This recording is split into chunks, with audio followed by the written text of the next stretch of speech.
Imagine yourself on a scorching hot day in September of 1191, the sun blazing in a cloudless sky, and the dust kicked up by thousands of marching feet lingers in the air. You're standing on the coast of the Mediterranean Sea, where the land meets the crashing waves. A long column of knights, infantry, and supply wagons stretches as far as the eye can see, marching south along the coastline toward the key city of Jaffa. Leading this mighty Crusader army is none other than Richard the Lionheart, the legendary king of England. The tension is palpable. The Crusaders know they are being watched, shadowed by an invisible enemy. From the hills and forests along the route, the army of Saladin, the revered Muslim leader, lies in wait, harassing the column with hit-and-run attacks. The Crusaders march with discipline, their shining armor reflecting the midday sun, their banners fluttering defiantly in the hot breeze. This is the Third Crusade, a titanic struggle between two of the greatest military leaders in history. The Crusaders have just captured Acre, but their mission is far from over. They need to secure the coastal city of Jaffa to maintain supply lines. However, they know that Saladin will not let them pass unchallenged. The stage is set for a fierce showdown. The scene unfolds. The battle begins at September 7, 1191, and the battle begins early. Saladin, ever the master strategist, unleashes waves of mounted archers on the Crusader column. Imagine the scene. Fast, agile horsemen emerging from the hills, firing volleys of arrows that whistle through the air like deadly birds. Arrows rain down on the Crusader ranks, clattering off armor and shields.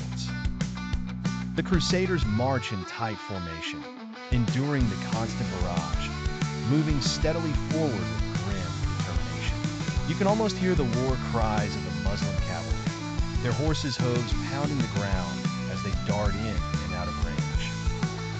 The Crusaders, unable to pursue without breaking formation, grit their teeth and push forward. Richard knows this is a test of his army's discipline. He must hold them together until the time is right. The moment of crisis. The Hospitallers' break ranks the air is thick with dust and tension. Hours of relentless skirmishing have taken their toll on the Crusaders, especially the Knights Hospitaller, positioned at the rear of the column. Suddenly, they can take no more. Under intense pressure, the Hospitallers charge, breaking ranks against Richard's orders. You can almost feel the thunderous charge as these heavily armored knights surge forward, their war horses galloping into the fray, lances couched for impact. The sight of the Hospitallers breaking formation sends a shockwave through the Crusader army. For a moment, chaos threatens to break out. Will the rest of the army follow suit? Is this the moment Saladin has been waiting for? But Richard the Lionheart is not a leader who panics. With a signal, he orders the full Crusader cavalry to charge. The sound is deafening as thousands of knights lower their lances and charge across the plain towards Saladin's forces. It is a sight to behold. Knights in gleaming armor, mounted on massive war horses, crashing into the Muslim cavalry with the force of a tidal wave. The clash, Richard's cavalry charges, you can almost feel the ground shake beneath your feet as the Crusader cavalry crashes into Saladin's lines.